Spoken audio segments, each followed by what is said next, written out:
На канале есть плейлист об уходе за бульбовыми орхидеями.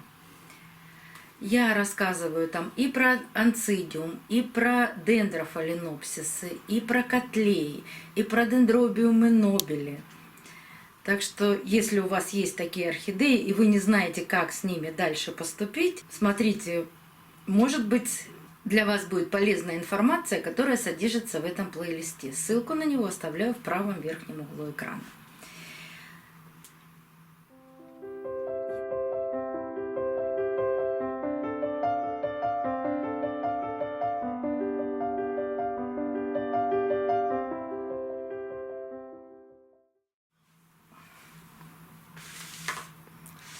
Лаки, тебя потревожили? Ну извини. Мы сегодня снимаем видео. Добрый день, друзья. Мне отдали вот такую орхидею.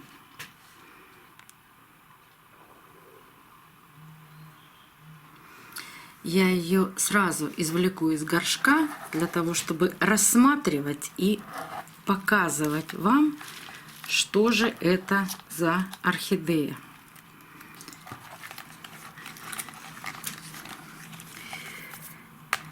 По виду и по размеру бульб я бы сказала, что это анцидиум. Но орхидея в очень плачевном состоянии. И я, наверное, понимаю, почему это так происходит. Во-первых, такие бульбовые орхидеи я вам не раз показывала. Буквально вышло недавно видео, где я показывала свою орхидею Мельтониопсис. Сегодня не буду ее показывать, потому что я вижу на вот этой орхидее, что вредители были. И мне бы не хотелось ставить рядышком эти две орхидеи.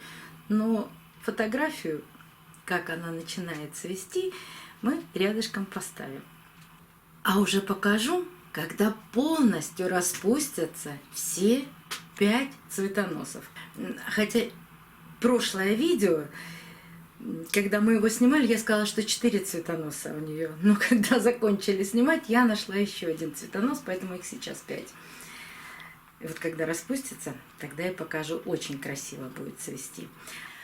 А эта малышка очень похожа на анцидиум, но может быть это какая-то другая орхидея. Но в любом случае это бульбовая орхидея, и ухаживать за ней надо по-другому, не так, как за фаленопсисами. Такие орхидеи любят очень влагоемкий грунт. Корни растут только от новой бульбы, то есть от нового роста. Старые корни, которые вы сейчас видите, они очень быстро пропадают.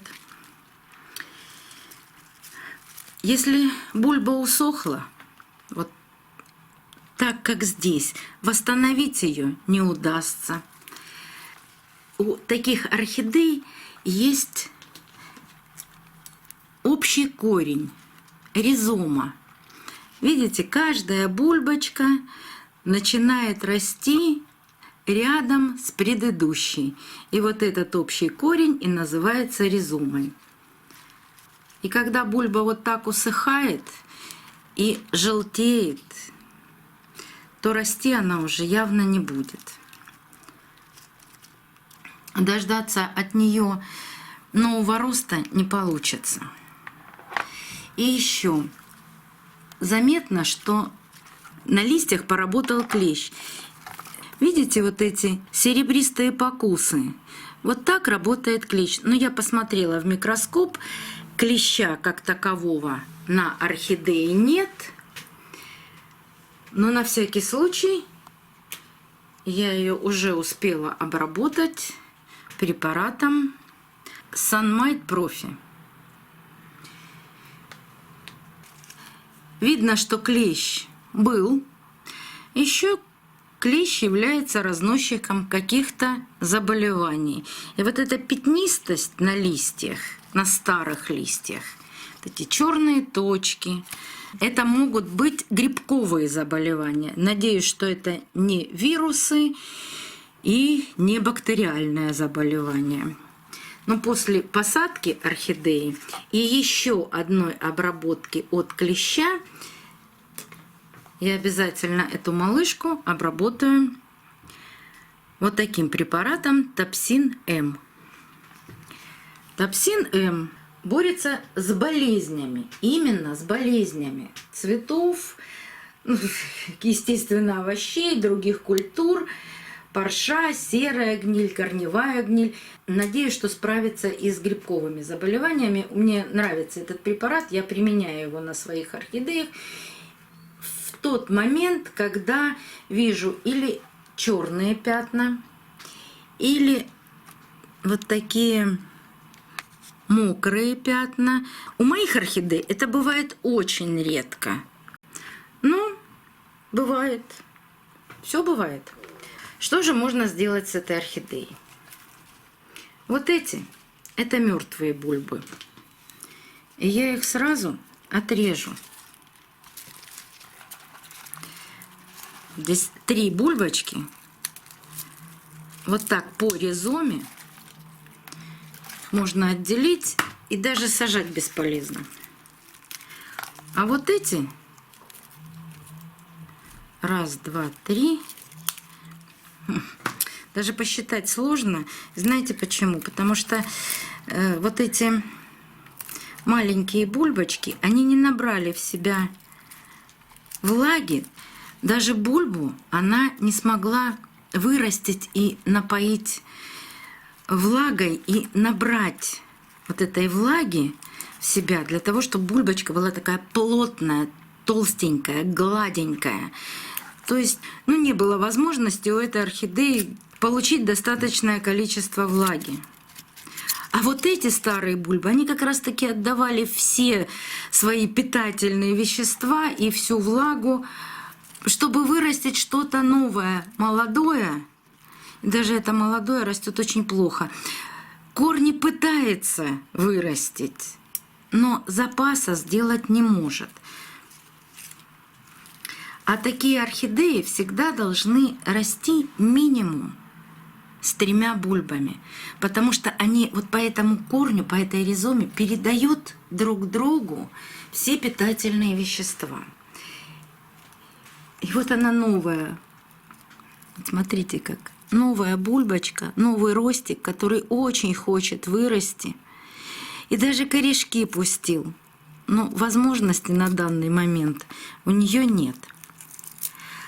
Таким орхидеям нужен влагоемкий грунт. Для того, чтобы все вот эти молодые корни уходили в грунт. А старые, от старых корней они уже не получают ничего, но их тоже не нужно обрезать при пересадке. Они будут удерживать орхидею в грунте. Как же посадить такую орхидею? Сейчас подумаю. Но вы знаете, мне очень хочется посмотреть еще раз в микроскоп, и на бульбах я тоже вижу, вот на этих молодых сняла чешуйку и увидела что-то серебристое. Сейчас я посмотрю. Под такими сухими чешуйками очень любят прятаться клещи. Вдруг там что-то есть такое, что меня будет сильно тревожить.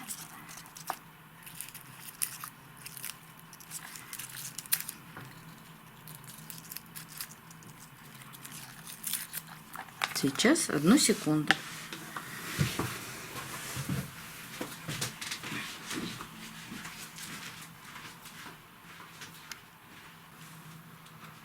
У меня 60-кратный микроскоп.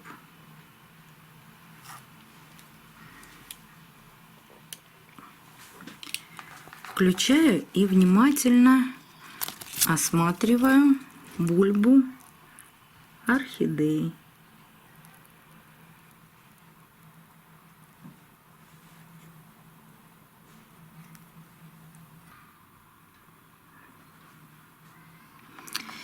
И нахожу одного клеща. Даже после обработки мне сейчас непонятно, живой он или нет, но я пойду промою под проточной водой всю эту орхидею. Именно для того, чтобы убрать... Нет никаких яиц, нет никакой кладки клеща, но есть один живой клещик. Вот сейчас я пойду промою и еще раз посмотрю. Потому что не хотелось бы, конечно, ставить в коллекцию орхидею с клещом. Это во-первых. А во-вторых, с этим нужно бороться. И буду продолжать с этим бороться. Но я сделала обработку вчера, и на сегодняшний день делать еще одну обработку, это бесполезно. При том, что я увидела клеща, обработку все равно нужно делать через 5 дней. Потому что препарат еще работает. Ни один препарат не убивает через 15 минут. Есть какой-то период, когда клещ укусил или получил дозу химиката, и у него или наступает какое-то там кишечное расстройство или паралитического действия. В общем, все равно погибают они только через 2-3 дня. Поэтому я увидела, он не движется, но на всякий случай я сейчас смою его водой. Я промыла всю орхидею под проточной водой и еще раз внимательно осматриваю, все ли я смыла.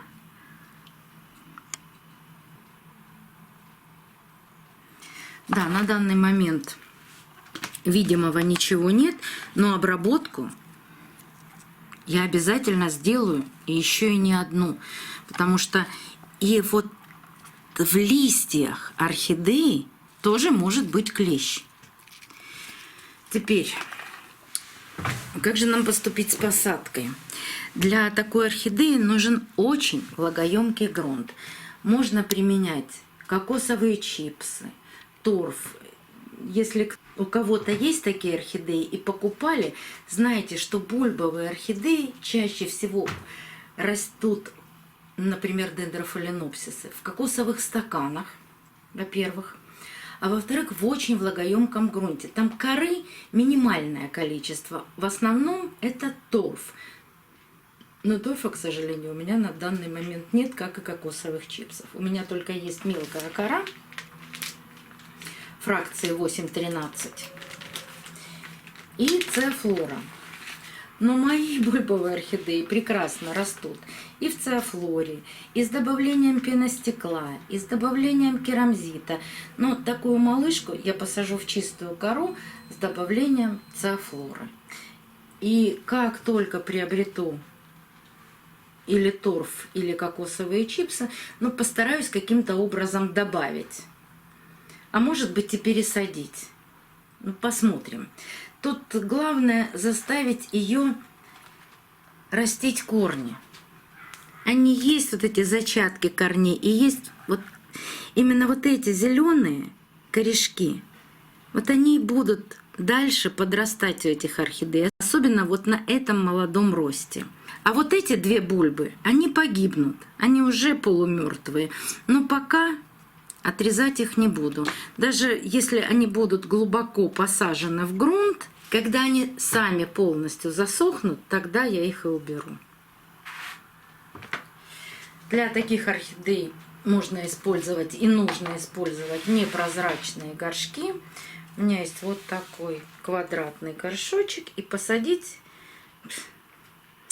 да, вот хотелось бы посадить, но вы знаете, так получатся глубоко эти две бульбы, что я даже не вижу смысла сажать вместе с ними.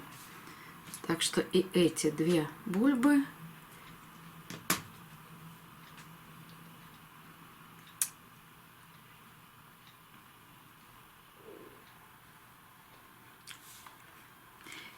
я отрежу, но мы сделаем с вами еще одну посадку, только чуть позже. Буквально на следующей неделе я действительно приобрету все то, о чем я говорила, и эти две бульбы и первые, которые мы отрезали, 3 бульбочки, мы постараемся посадить и попробовать, дадут ли такие старые бульбы новые росты. Ну, вдруг получится. Интересно? Ну, всегда интересно делать какие-нибудь эксперименты. Кора у меня сухая, и сразу будем поливать орхидею, потому что ей нужно, чтобы кора была влажная. Но так как сейчас нет смысла намочить кору и засыпать мокрой корой, можно просто сразу полить орхидею. Так, сначала кора.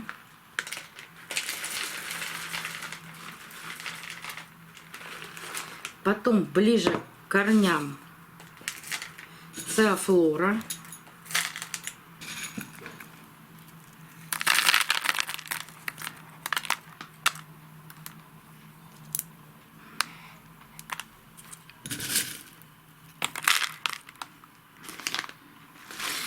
Посадка получится слоями.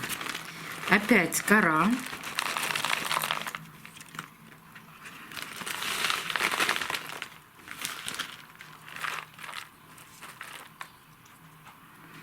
Еще немного ближе к корням цеофлора.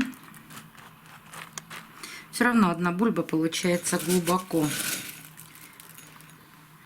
Это, конечно, не очень хорошо, но тут важно вот эти 3 маленькие бульбочки, которые будут растить корни. Старые бульбы никогда не растят корни. Корни растут только от молодых бульб. Это не фаленопсис. Здесь так не получится. Только молодая бульба, новые корни.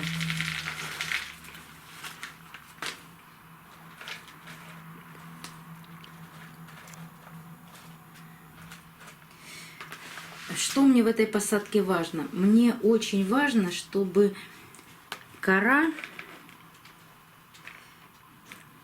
была близко к вот этим 2 молоденьким ростам.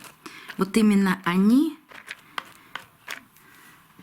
должны расти.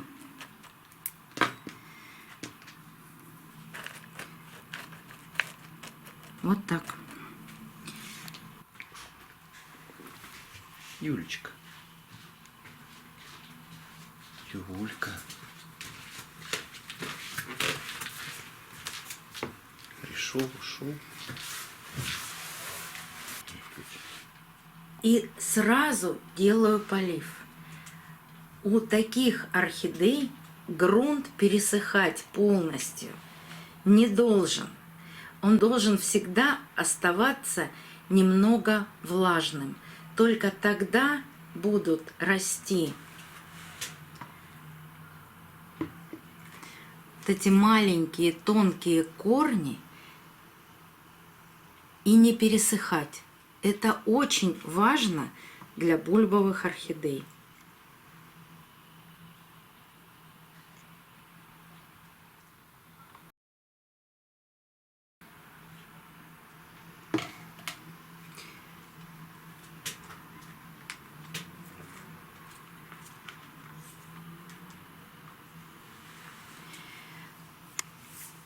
На канале есть плейлист об уходе за бульбовыми орхидеями.